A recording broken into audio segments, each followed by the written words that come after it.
way over the marshland, off to one side, the smoke of different fires in a row, like fingers spread and dragged to smudge.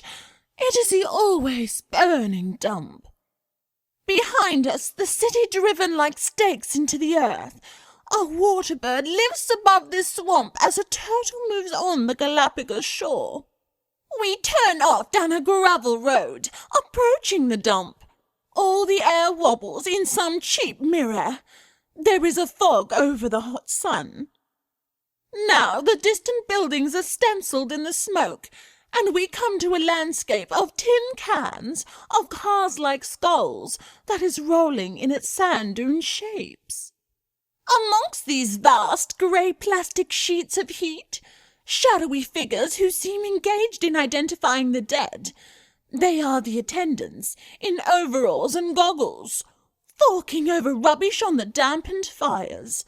A sour smoke is hauled out everywhere, thin, like rope, and there are others moving, scavengers.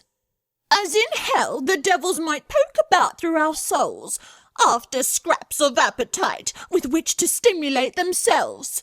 So these figures seem to be wandering despondently, with an eternity where they could find some peculiar sensation. We get out and move about also. The smell is huge, blasting the mouth dry, the tons of rotten newspaper and great cuds or cloth.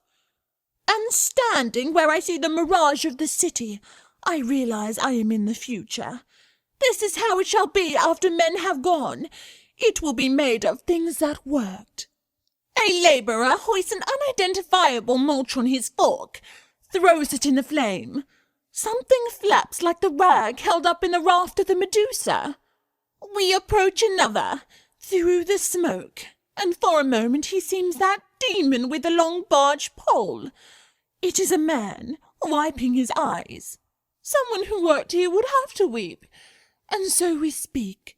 The rims beneath his eyes are wet as an oyster, and red. Knowing all that he does about us, how can he avoid a hatred of men?